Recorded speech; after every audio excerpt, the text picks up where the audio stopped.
The void was quiet until it wasn't. A flicker at the edge of Terran long-range sensors. Spatial distortions where there should be none. Admiral Elise Wren stood on the bridge of the TNS Revenant.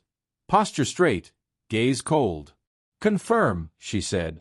Commander Rao, her second, tapped through the readouts. 10 vessels at first. Organic hulls. Spines. Possibly weapons. Their signatures match nothing in our databanks. Wren's lips pressed thin. Uncharted? Or cloaked until now? Either way, they didn't come for a chat. A pause hung between them, stretching thin like the tension in the crew's shoulders. Wren turned toward the comms officer.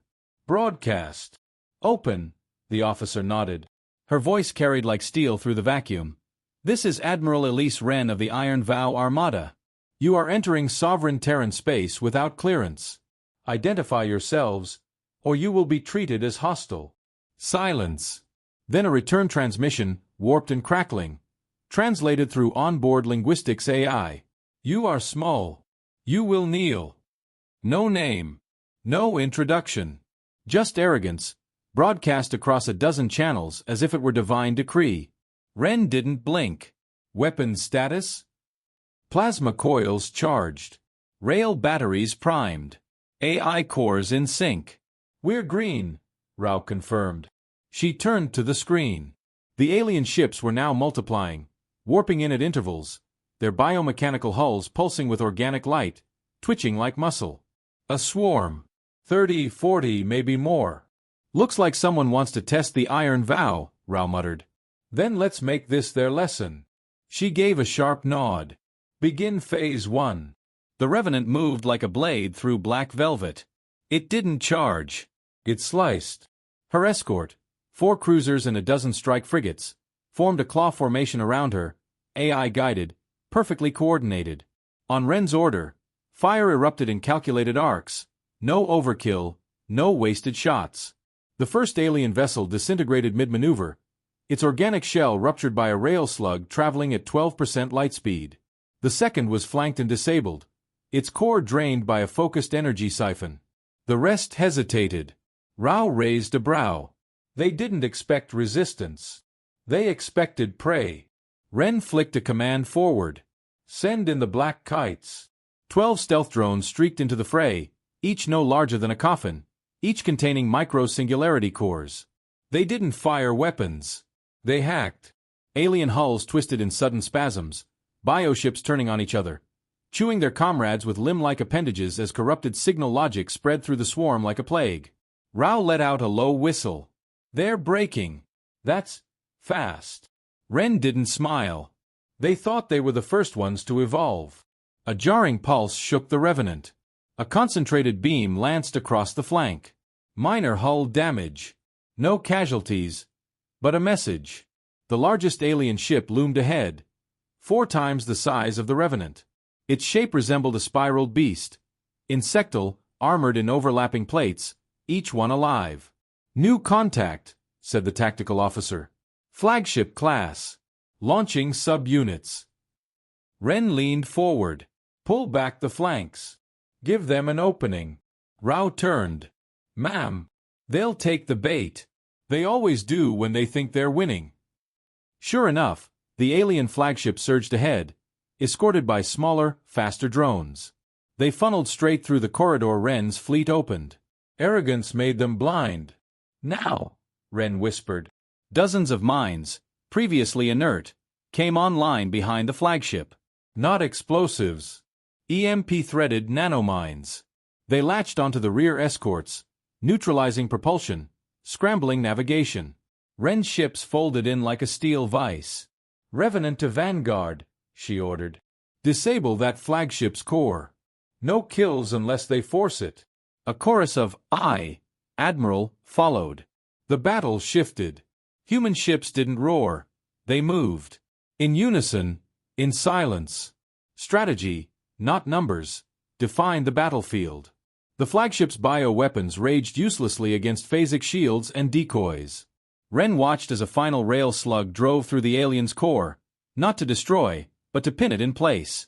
"Status?" she asked. 18 bioships destroyed. 11 disabled. 5 fled. The flagship is still alive. Ren stepped toward the viewport, studying the pulsing form caught in her fleet's grip. Let's talk again. The second transmission came with static and spitting noise, less coherent than the first. You kill without honor.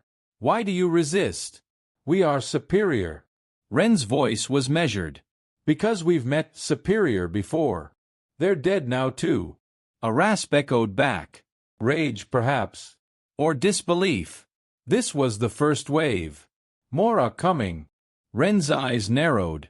Good. Then we'll need more body bags. She cut the channel. 30 minutes later, the command deck was quiet again. Cleanup was underway. Disabled alien vessels were being towed into containment orbit around Outpost Thessal. Commander Rao approached, datapad in hand. Preliminary scans confirmed the species is Zorath. No prior contact. Records suggest hive hierarchy, possibly religious motives. Not expansion, conversion. They see themselves as saviors, Ren said flatly. Yeah, we've seen that before. She didn't speak for a long moment. Finally, they sent scouts with weapons. That wasn't an accident. They expected no resistance. Or maybe they thought we'd be afraid. Rao looked up. What now? Ren turned her gaze toward the starfield, still littered with the burning wreckage of a fleet that thought it would be an easy conquest. Now we send a message, she said. She walked to the comm station. Broadcast this across every known open relay. And make sure it pings deep space probes. The comms officer nodded. Ready. Ren's voice echoed across the void, this time not as a warning, but a promise. This is Admiral Ren of the Terran Iron Vow Armada. To the Zorath Alliance and any others watching, this was not a victory. This was a reply. You want war? We were built in fire. You want fear? We buried gods. Pick your next move carefully, because we never start the fight. But we always finish it. Admiral Elise Ren stood alone in the tactical chamber, holograms flickering around her like ghosts. Each projection was a Zorath vessel, slowly rotating, anatomy, energy flow, weak points. She stared without blinking, absorbing every detail. Behind her, the doors hissed open. Commander Rao stepped in, datapad in hand. Intercepted another packet, he said.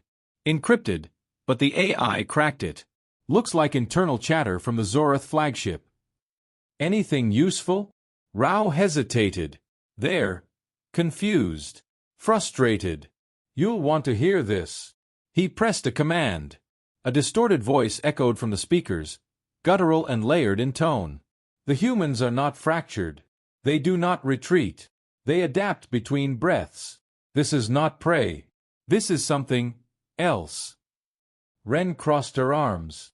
They're learning the hard way. Still think they're coming back? They don't tolerate failure, she said. They'll return. Stronger. More coordinated. Rao nodded toward the projection of a Zorath carrier, its design grotesquely organic. Their biology is laced with nanite colonies. Self-healing. Partially adaptive. We're facing evolution with a vengeance. Ren's eyes narrowed. So we don't just fight harder. We fight smarter. Later, in the engineering bay, Ren walked through the humming heart of the Revenant. AI interfaces rippled across glass surfaces, manned by officers and specialists speaking in clipped, focused tones. Lieutenant Vale, lead systems officer, turned as Ren approached. We've started reverse engineering fragments from the disabled bioships. She gestured to a containment field, where a chunk of alien hull twitched faintly, like dying muscle. It's alive, Vale said. Or was. There's a neural mesh woven into the structure. Primitive, but reactive. Our AI's probing it. Ren stepped closer. Can it be turned against them? Maybe. The mesh responds to command frequencies. If we simulate their language well enough, we could hijack individual systems. It won't win the war, but it might unseat them during a strike. Ren tapped her finger against the containment shield. Do it. Quietly. I want them thinking we're still just reacting. The fleet was on the move again. Ren's command cruiser led a task force deeper into the fringe systems, Uncharted territories now revealed through Zorath warp traces. Their FTL trails, once hidden, had been decoded by Terran predictive models and plotted into new corridor maps. A science officer had called it guesswork laced with algebra and guts. Ren preferred calculated audacity. In orbit around the ice planet Velar 9, the fleet regrouped. The planet had no strategic value, only silence and lightless storms, but it served a purpose: misdirection. In the ship's war room, Ren stood before her officers. Behind her, a rotating projection showed overlapping Zorath incursion paths. "They expect us to fortify the core worlds," she said. "They expect fear. Retreat." Her voice was low, deliberate. "We're going to ambush their reinforcement corridor. Hit them mid-jump. We'll collapse their entry window and strand them in dead space." Lieutenant Sato frowned. "We've never attacked during phase transition. If we miss..." "We won't," Ren said flatly. "Because we won't be alone." She tapped a control, bringing up a new hologram. Sleek Terran drones, laced with salvaged Zorath tech. "Our AIs learn to mimic their pulse signals. These drones will greet their reinforcements, posing as scouts. When they're deep enough, boom. The corridor collapses. They fall out of warp blind and exposed." Silence. Then Rao broke it with a tight grin. "You want to turn space into a trapdoor." "Exactly." Hours later, in her private quarters, Ren sat with a small tin box on the desk. She opened it slowly, revealing old medals and a worn photo, her as a child, standing beside a ruined Martian colony dome. Her parents were in the background, blurred but unmistakable. Dead a week after the photo was taken. Killed in the final push of the Martian Secession War. Ren had never liked looking at it. But tonight, she made herself. She remembered the fire, the way the sky cracked open. How the adults screamed while the skyships above rained glass and thunder. She remembered the silence after. No one had come to help. Not for days. But when they did, they wore Iron Vow insignia, and they didn't run from fire. They walked through it. She'd never forgotten that. In the bowels of the Revenant, the drones were loading. Black kites, reprogrammed with Zorath pheromone codes, now pulsed with alien light. A few junior officers stared as the tech secured them. "They're creepy," one muttered. "They're our scalpel," said another. "They'll make the Zorath bleed." The trap was set. The Iron Vow Armada pulled back into shadow, cloaked behind the magnetic clouds of Velar 9's upper atmosphere. The bait drones drifted silently, flashing alien signal patterns like beacons. 20 minutes later, the void rippled. A Zorath reinforcement fleet began phasing in. Massive bioships, coiled and armored, 100 strong. They didn't slow, didn't scan. They thought it was theirs. And then, the corridor fractured. A burst of null space slammed through their fleet, collapsing their navigation locks. The lead Zorath carriers jerked violently, slamming into each other as they tumbled out of warp uncontrolled. Terran cruisers decloaked behind them, firing without warning. Railguns howled. The stars lit up. The battle was short and surgical. When it ended, the space was littered with crippled Zorath hulls and a handful of lucky survivors fleeing into deep space. Commander Rao stood beside Ren on the bridge, breathing hard. "They're going to remember this one." Ren said nothing for a moment, eyes on the silent wreckage. Then, "Let them. We just showed them what happens when they think the prey doesn't bite." Wreckage from the ambush drifted across the void, still glowing faintly where Zorath hulls had ruptured. Dozens of Terran salvage drones zipped between carcasses, pulling useful fragments and warping them into containment bays aboard the Revenant. The debris field stretched like a graveyard across an entire sector. Admiral Ren watched in silence. Every piece of alien tech they recovered was a clue. Every broken cruiser was a chapter torn from an enemy's doctrine. And soon, they'd be reading Zorath tactics better than the Zorath themselves. Behind her, the main display flared to life. "Incoming signal," said the comms officer. "Encrypted. But it's different." Ren turned. "Source. Not local. Planetary surface. Omicron Theta. They're piggybacking a relay we thought was abandoned." "Open it." The transmission opened with static, then stabilized. A single Zorath face appeared, filmed in low, flickering light. Not HFY. A soldier, maybe. The alien's upper arms were bound, lower pair missing. Blood pooled beneath its torso. Then the voice came, flat, shaky, forced through obvious pain. You will listen. The image shifted. The camera was turned. It showed a group of human prisoners. 3 men. 1 woman. All kneeling, bloodied but conscious. The voice continued. This is what resistance buys you. The Zorath raised a weapon, something organic and barbed, and swung. The screen went black. A hush fell across the bridge. Then, a slow, steady breath from Ren. Trace the signal. Now. Rao stepped beside her, jaw clenched. We get them back? No, Ren said.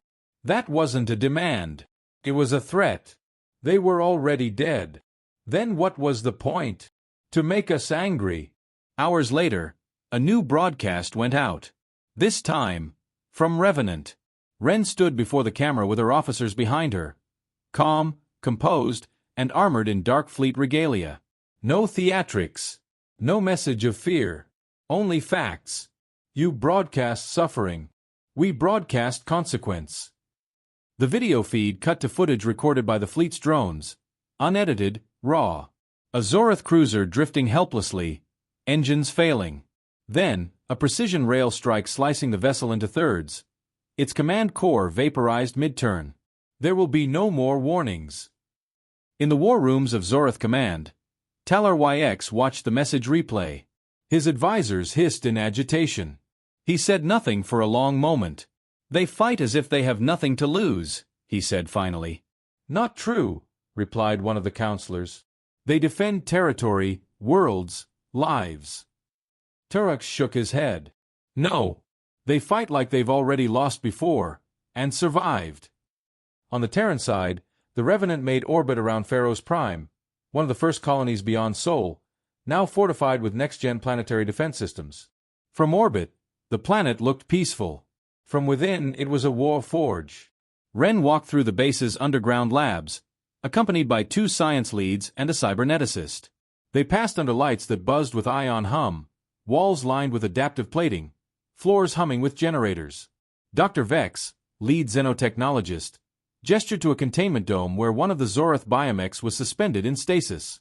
It's responding to our AI probes. Not intelligently, reflexively. There's a pattern. We think they use biofrequency resonance for orders. Ren crossed her arms. Which means we can jam them? Better, Vex grinned. We can confuse them. Feed contradictory signals. Make them question their own command tree. Fragment the hive. Can you do it at scale? We'll know by tomorrow. She turned. You've got 12 hours.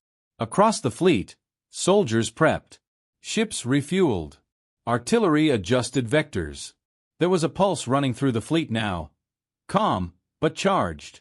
They weren't just responding anymore. They were hunting. Meanwhile, the Zorath weren't idle.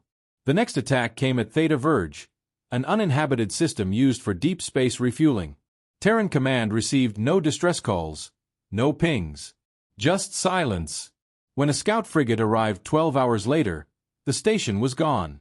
Not destroyed. Erased. No debris. No metal. Only ash. Rao stood beside Ren as the feed played. They're escalating. They're flailing, she said. They couldn't scare us, so now they're trying to erase us. But they erased a Terran asset, Rao said. That station had our energy logs, warp predictions, fleet routes. They're going to intercept us. Ren's eyes narrowed. Good. The trap this time wasn't in space, but on a planet. Mornia 6, a dark world outpost barely worth naming. But it had one thing, a hidden Iron Vow garrison, embedded within the dead crust, built into the veins of the planet. Zorath scout fleets entered orbit less than a week after Theta Verge. Their arrival was swift. No message. No hesitation. They began landing troops. That's when Ren smiled. Phase the Gravesend line, she ordered. Let them land. Let them dig. Buried within Mornius's mantle were gravitic wells, stable until triggered, designed for planetary sterilization in case of biological breach. A last resort. Not today. Today they were Plan A. The Zorath dug. They burrowed. They opened the crust with pulse drills and seeded their nests. Then, on Ren's command, the crust screamed. Gravitic implosion twisted metal, dirt, and atmosphere into itself. Zorath landing ships collapsed like paper under pressure. Ground forces were pulled into micro-singularities. No fire. Just silence, and then vacuum. Terran orbital cannons followed seconds later, glassing the landing zones to vapor. No survivors. Commander Rao read the casualty report aloud. Enemy forces. Total loss. Our side. 0 personnel. 1 damaged satellite. Ren nodded. They bleed. That's enough. Back in her quarters, Ren stared at the holomap expanding before her. Zorath space was no longer untouched. Their routes were exposed. Their tactics. Logged. Countered. Broken. She knew what came next. They wouldn't pull back. They'd send everything. And when they did, it wouldn't be for conquest. It would be for revenge.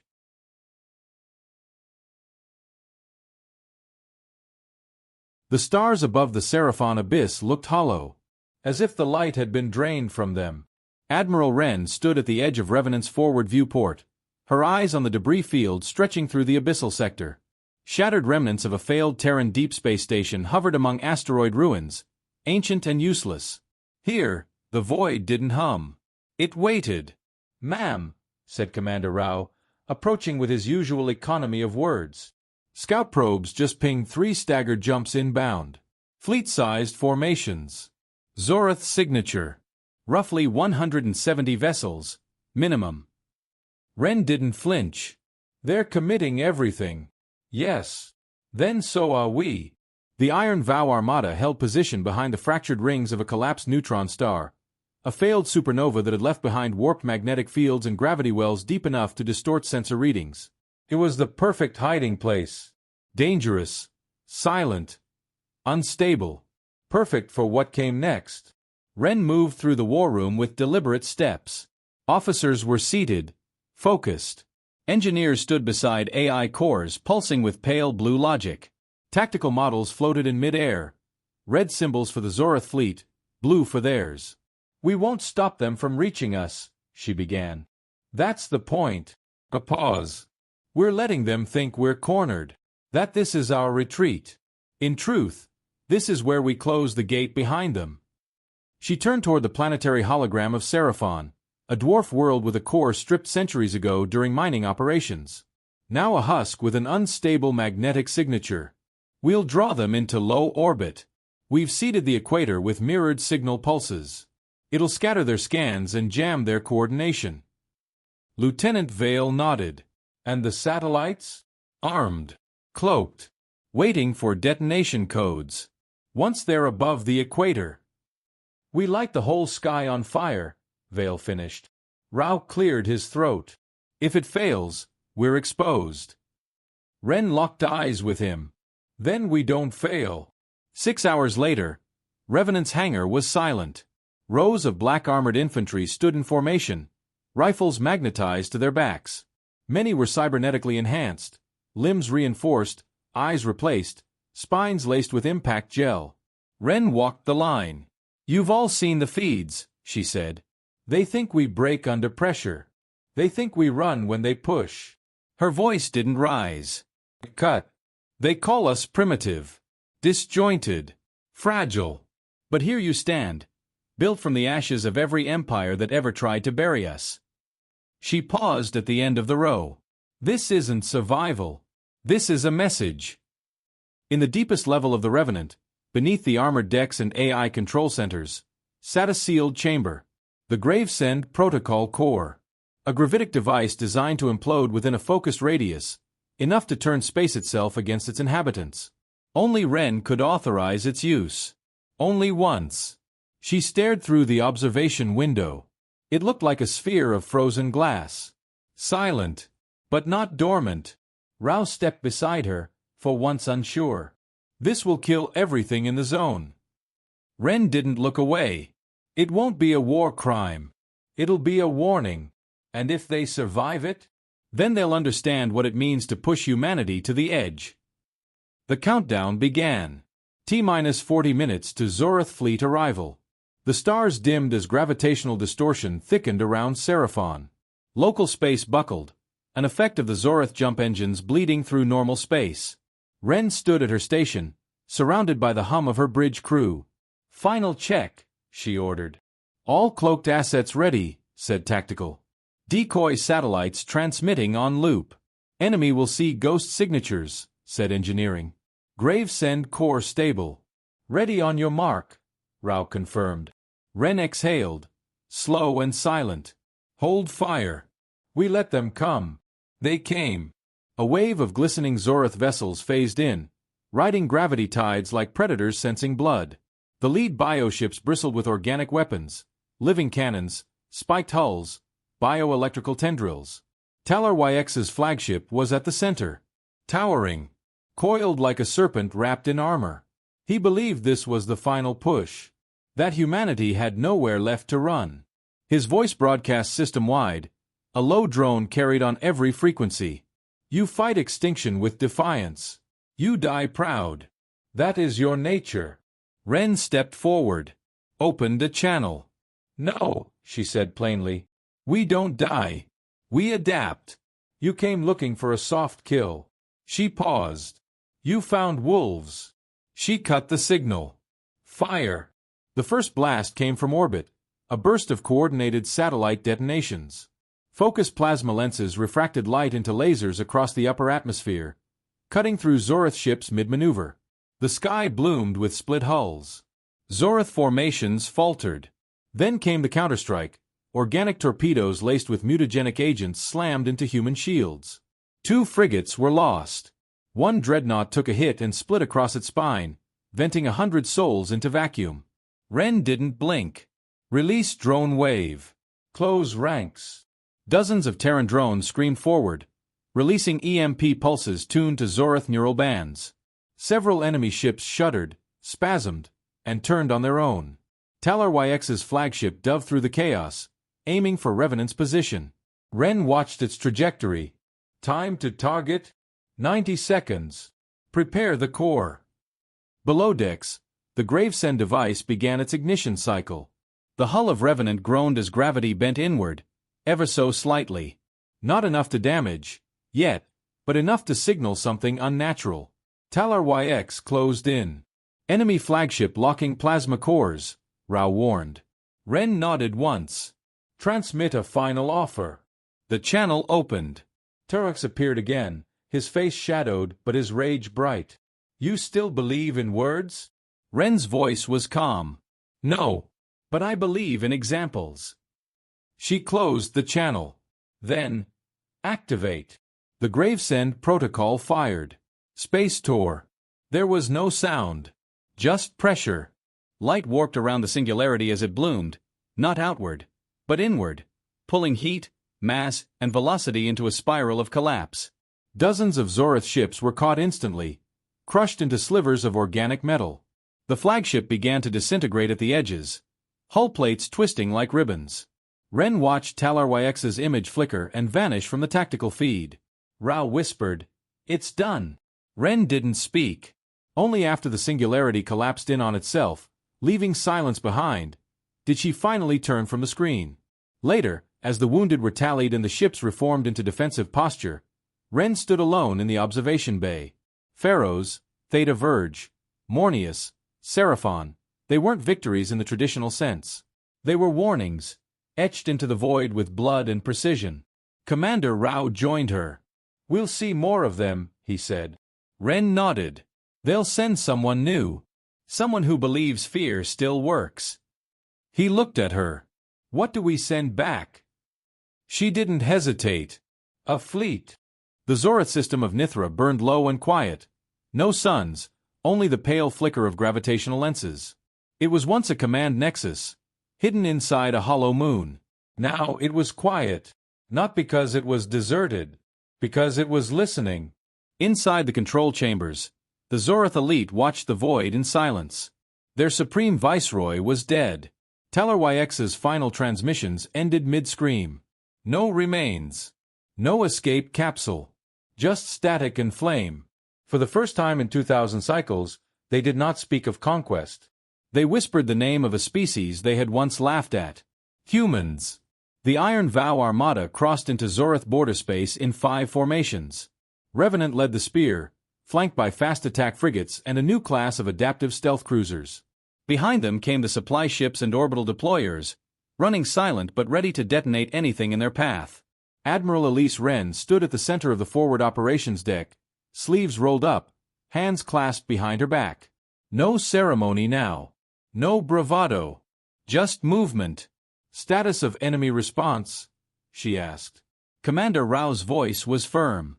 "Zorath fleet presence minimal. Defensive posture. Scattered formations. Low aggression. They're not engaging. Because they're afraid," Wren said.